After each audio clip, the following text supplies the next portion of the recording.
नुकताच आता मंत्री पंकजा मुंडे यांनी परळीबद्दल मोठं विधान केलंय। जाहीर सभेत पंकजा मुंडे यांनी म्हटलंय की मी परळी धनुभाऊंना देऊन टाकलीये, आता परळी धनंजय मुंडे सांभाळतात। मी परळी इतकेच माळा कोळीवर प्रेम करते, मी आता माळा कोळी सांभाळणार आहे। पिंपरी चिंचवड येथे राहणाऱ्या एका महिलेने सासरच्या मंडळींविरोधात तक्रार दाखल केली आहे। हुंड्यासाठी तिचे शारीरिक आणि मानसिक शोषण केले जात असल्याने तिने तक्रारीत म्हटलंय। तसेच सासू आणि सासऱ्यांची मारहाण केल्यामुळे तिच्यावर सध्या उपचार सुरू आहेत। महाराष्ट्रातील संशयास्पद बिनविरोधी निवडींविरोधात अविनाश जाधव यांनी उच्च न्यायालयात याचिका दाखल केली असून निवडणूक आयोग दबावाखाली काम करत असल्याचा आरोप केलाय।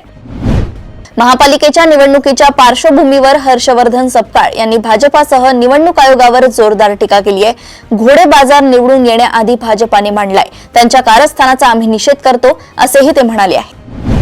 महापालिका निवडणुकीच्या प्रचारार्थ पुण्यात उपमुख्यमंत्री अजित पवार यांची सभा झाली। या सभेत त्यांनी महापालिकेची सत्ता राष्ट्रवादी काँग्रेसच्या हातात देण्याचं आवाहन जनतेला केलंय। बिबट्याच्या हल्ल्याचे प्रमाण वाढत असताना शेतकऱ्यांना शेतमजूर मिळणं दुरापस्त झालंय। राहुरी तालुक्यातील खुडसार गावात परिणामी मजुरांच्या सुरक्षेसाठी शेतकऱ्यांना स्वतः शेतात बंदूक हातात घेऊन उभे राहावे लागत असल्याचं धक्कादायक वास्तव समोर आलंय। बेळगाव, कारवार, निपाणी, बिदर, भालकीसह संयुक्त महाराष्ट्र झालाच पाहिजे अशी घोषणाबाजी करत सीमा भागातील मराठा बांधवांनी साहित्य संमेलनात धडक दिली। त्यामुळे 99व्या अखिल भारतीय मराठी साहित्य संमेलनाचा गोंधळात समारोप झालाय।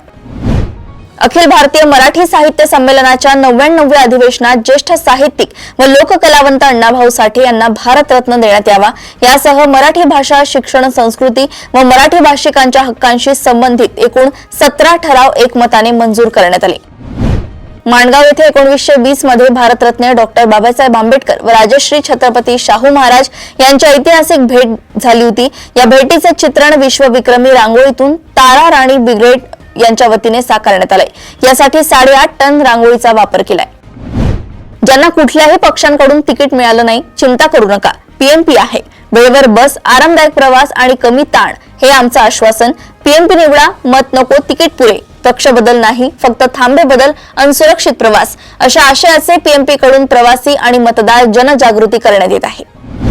राज्याच्या वन विभागामध्ये IFS अधिकाऱ्यांचा अनागोंदी कारभार बघावयास मिळत असून मनमर्जीनुसार पदाच्या अपग्रेडेशनमध्ये हवा तसा बदल केला जातोय। बदली आणि पदोन्नतीमध्ये चक्क शासनाच्या डोळ्यांमध्ये चक्क धूळफेक केली जात आहे। दारूच्या नशेत झालेल्या वादातून मित्रांनीच मित्राचा काटा काढलाय। नागपुरात प्रेयसीवर टिप्पणी केल्याच्या रागातून एका तरुणावर चाकू आणि रॉडने हल्ला करून त्याला संपवण्यात आलाय। मुंबईतील श्री सिद्धिविनायक गणपती मंदिर ट्रस्टने 7 जानेवारी ते 12 जानेवारी या कालावधीत सिद्धिविनायक मंदिराच्या गाभाऱ्यातील दर्शन बंद ठेवण्यात येणार असल्याची माहिती दिली आहे।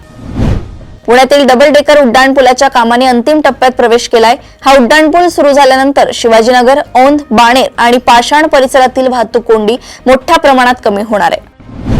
माणगाव तालुक्यातील ताम्हिणी घाट परिसरात झालेल्या भीषण बस अपघातात पुण्यातील भोसरी येथील सावन IB प्रायव्हेट लिमिटेड कंपनीत कार्यरत असलेले कर्मचारी गंभीर जखमी झाले असून त्यांच्यावर पिंपरी, पुणे येथील doctor DY Patil medical college व हॉस्पिटल केंद्रामध्ये तातडीने आवश्यक शस्त्रक्रिया व वैद्यकीय उपचार करण्यात आले आहे। सध्या सर्व रुग्णांची प्रकृती स्थिर असून सर्व रुग्ण धोक्याबाहेर आहेत। 26 जानेवारीला होणाऱ्या प्रजासत्ताक दिनाच्या परेडची तिकीट विक्री प्रक्रिया 5 जानेवारीपासून सुरू झाली आहे। तिकिटांच्या किमती अवघ्या 20 रुपयांपासून सुरू झाल्या आहेत।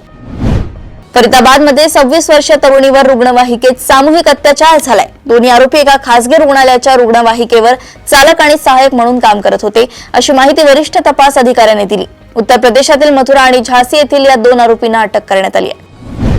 नवीन वर्षाच्या सुरुवातीलाच आसाम आणि ईशान्य भारतात भूकंपाचे जोरदार धक्के बसले आहेत। मुळगाव केंद्रबिंदू असलेल्या 5.1 रिश्टर स्केल तीव्रतेच्या या भूकंपामुळे नागरिकांमध्ये घबराट पसरली आहे। सर्वोच्च न्यायालयानं आज 2020च्या दिल्ली दंगलीशी संबंधित प्रकरणात विद्यार्थी कार्यकर्ते उमर खालिद आणि शर्जील इमाम यांना जामीन देण्यास नकार दिलाय। उत्तर प्रदेशातील रायबरेली येथे रविवारी शहरातील सिव्हिल लाईन्स परिसरातील रायबरेली व दर्यापूर रेल्वे स्थानकांदरम्यान वंदे भारत एक्सप्रेस ट्रेन जाण्यापूर्वी रेल्वे ट्रॅकवर मोठे लाकूड पाडलेले होते। सुदैवाने स्थानिक रहिवाशांना ते वेळीच लक्षात आले आणि त्यांनी लाकडी फळी रुळावरून काढून टाकली। अमेरिकेच्या ताब्यात असलेले व्हेनेझुएलाचे राष्ट्राध्यक्ष निकोलस मादुरो व त्यांच्या पत्नी सिलिया फ्लोरेस यांची तत्काळ मुक्तता करण्याची मागणी चीनने केली आहे. तर उत्तर कोरियाचे सर्वोच्च नेते किम जोंग यांनी ही अमेरिकेची गुंडगिरी असल्याचे सांगत एका सार्वभौम देशावर केलेला हा सर्वात गंभीर हल्ला असल्याचं म्हटलं आहे. मागील काही दिवसांपासून इराणमध्ये सरकार विरोधात निदर्शने सुरू आहेत. दरम्यान देशातील वाढत्या उठावादरम्यान सर्वोच्च नेते अयातुल्ला अली खोमेनी मॉस्कोला पळून जाऊ शकतात. तर जर इराणमध्ये त्यांची राजवट कोसळली तर खोमेनी मॉस्कोला जाऊ शकतात अशी माहिती समोर आली आहे.